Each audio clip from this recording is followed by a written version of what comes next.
I have already graduated from PYP of Bikanas Lowlands Multan this year at school. So, it was a bit of surprise for me to be called up to our PYP manager's office. Miss Rabia called me to congratulate me and let me know that I have been chosen to speak at the school of tomorrow in this session of the power of learner agency, curiosity, creativity, and innovation. So, I did what any kid these days would do. I googled it. The power of learner agency. Of the 37 million hits it generated, one of the first ones said, and I quote,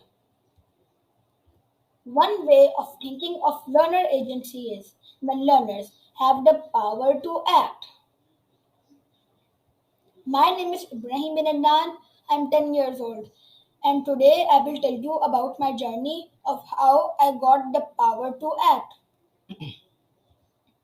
It is my journey from being a thrower to being a recycler, and it all started with this PYP exhibition.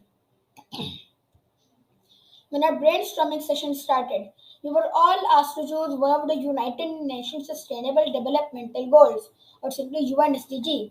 Like most of my mates, I wanted to choose the affordable and clean energy part. But as our discussions deepened, I ended up choosing responsible consumption and production.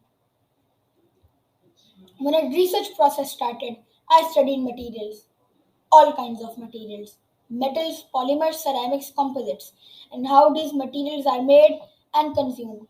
Throughout my research, the one material that kept coming up again and again was plastic. So I researched the making of plastic in detail. As it so happens, my dada owns a PVC pipe factory, so I visited him. He gave me a tour of his factory and showed me how the PVC pipes are made and distributed throughout Multan.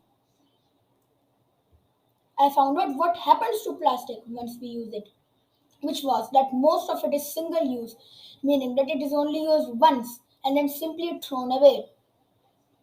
It ends up everywhere in landfills, on roads, in empty plots beside your houses. You guys know what I mean, right? And then eventually the plastic finds its ways to our coastal areas, through our streams and rivers. In fact, let's just have a look at our world map. This is how our world looks like in our books. It has the beautiful blue oceans and the seven continents, but this is not true.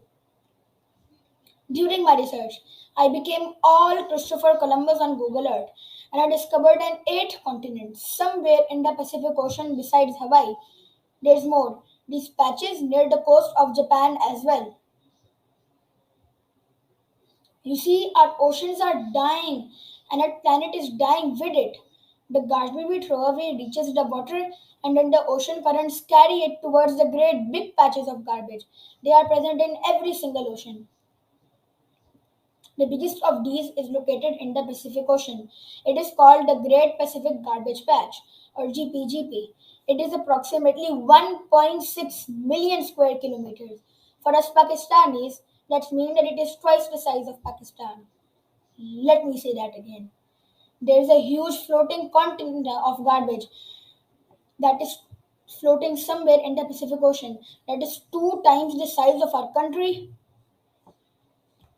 To my shock, a huge part of all this garbage is plastic. To put things in perspective, here are a couple of stats for you.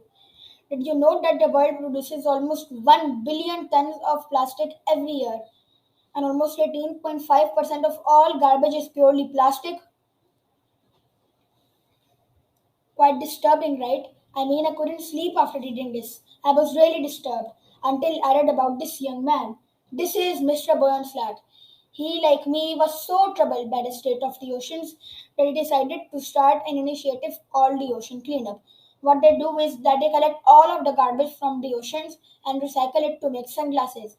They have also put interceptors to block the garbage from reaching the seas and oceans through the streams and rivers. Impressive, right? I contacted them and they were kind enough to give me a reply and give me some tips to reduce the plastic waste at my place. But sadly, living in Multan, cleaning up the ocean was not an option for me. For my action plan, Something I could do at home without too many resources was that I decided to collect whatever single use plastic I have at home and school, and I decided to mold it into tiles. After I had decided on making them, I wanted to see that if somebody else was doing it too. And surely there are others, like this young lady in Rwanda in Africa making tiles out of waste plastic for decoration. I also read the story of a young engineer in India making pavements out of waste discarded plastic. The steps are really easy. I first collected all of the single use bottles I have at home and school. I sorted them out according to the different plastic types. I washed them and cut them into very small pieces. I asked my mom for a baking tray and oven. I baked the plastic in the oven. Then I took it out and put a weight on it to make it even and smooth. And finally, I let it cool down for a bit. In the end, I had beautiful colorful tiles made out of waste plastic, which my family would have otherwise thrown away in the garbage. These tiles may be used as floor tiles in public places to raise awareness and to promote sustainability.